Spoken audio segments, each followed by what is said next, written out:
тарыхый күн. Эзелдеден бери Өзбекстан менен Кыргызстандын ортосунда чечилбей келген чек ара маселесине чекит кое турган күн. Ошондуктан бүгүнкү ратификация маселесине мен дагы катышып, ушул тарыхый жооптуу учурда башымды катып олтуруп албастан өз пикиримди билдирип кетейин деп келдим.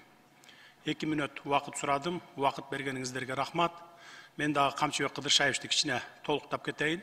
Себеби менин толуктоом алдыда сиздер бере турган суроолорго жооп катары болуп, суроолор азаят го деген үмүттөмүн.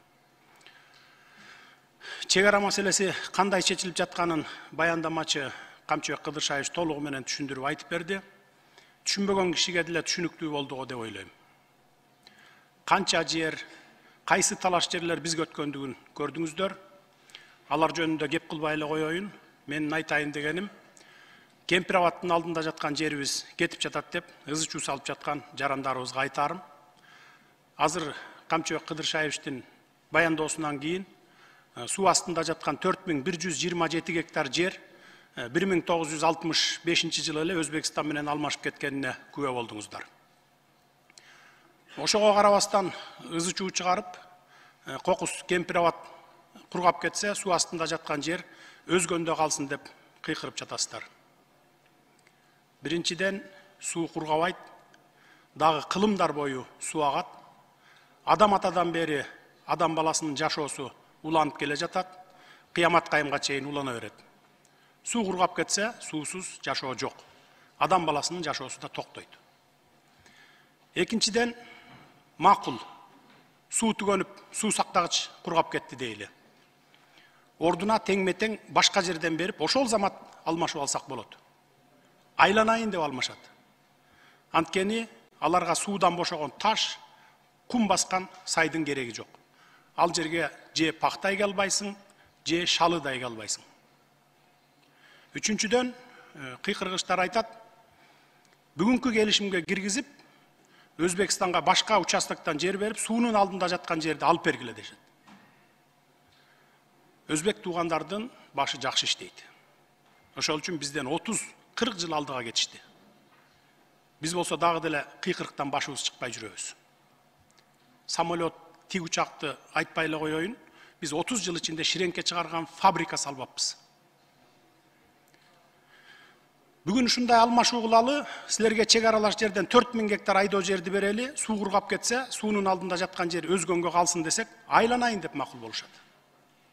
Анткени суу 100 жыл, 200 жыл керек болсо дагы бир нече кылымдар бою жатарын билишет алар. Ага чейин бул жерди колдоно берели деп дароо макул болушат. Ошол үчүн шашпай тургула, урматтуу өзгөндүк туугандар. Ошол суу астында жаткан жер керек болсо 1 жылдан кийинби жерди, 10 жылдан кийинби же 100 жылдан кийинби алмашып алабыз. Ага чейин өзүбүз иштетип туралы. Азыр бүгүнкү келишим менен бекитип, чек араларыбызга чекитти коюп алалы. Бир эле өзгөн менен маселе чечилип жаткан жок. Бүтүндөй Кыргызстан боюнча 1,5 миң километрге жакын чек ара маселеси чечилип, чекит коюлуп атат.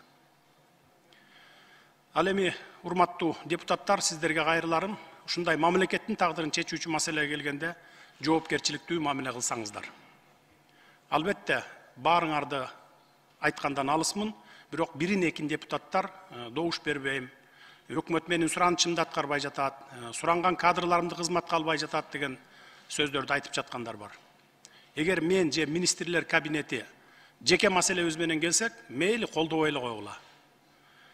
Бул маселе мамлекеттин түбөлүк бүтүндүгү, коопсуздук үчүн кабыл алынып жаткан мамлекеттик маселе. Бул маселеге жеке таарыныч менен мамиле кылган туура эмес, урматтуу депутаттар.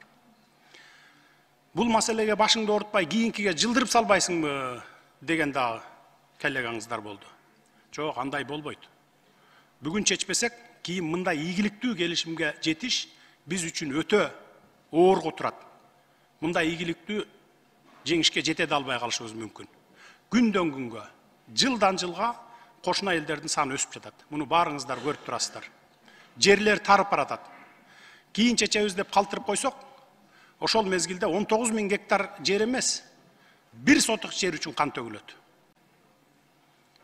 Буга чейин деле канча аскерлерибиз, жөнөкөй жарандарыбыз чек ара чырынан өлүп кетишти. Мына 30 жыл ичинде өзүңүздөр билесиздер. Популисттик кылып, же элдер кыйкырып жатпайбы деп элге шылтап, добуш бербей, кворум кылбай, отурумдан чыгып кетип жатканда депутаттар жок эмес. Мамлекеттин тагдыры чечилип жаткан маселеде андай кылбаңыздар. Бийликке оппозиция боло бериңиздер, бирок мамлекетке оппозиция болбоңуздар, сураныч. Жөнөкөй калкыбыз мындай маселелерде кагаздарды көрбөгөндөн жакшы билишпейт, түшүнүшпөйт, ошон үчүн кыйкырышат. Сиздер көрүп атасыздар. Мына далилдүү документтер колуңуздарда турат, архивдик документтер. Кимдер каршы кыйкырбасын, маселени терең изилдеп чыгып, мамлекетке пайдалуу келишим болуп жаткандан кийин жоопкерчиликтүү мамиле жасасаңыздар жакшы болот эле.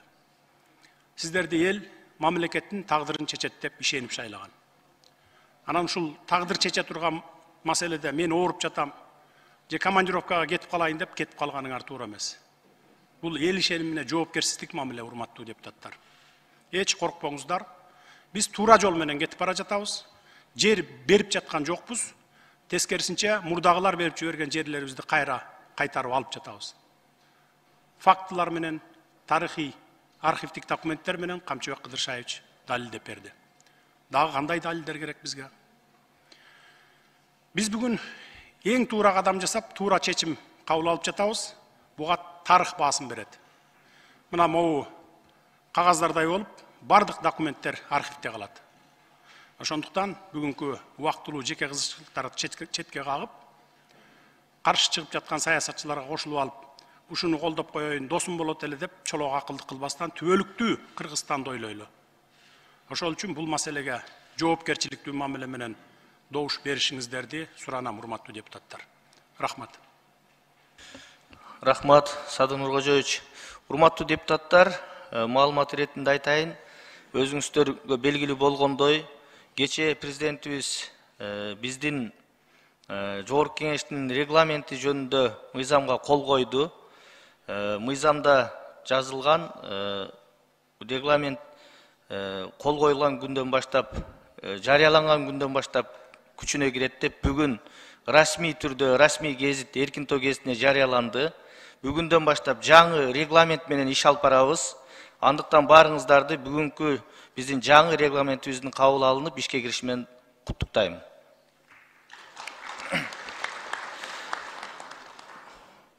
Урматтуу депутаттар, аталган маселе боюнча баяндамачыга суроолор бар. Андыктан табло бериңиздер, аппарат. Жазылыңыздар.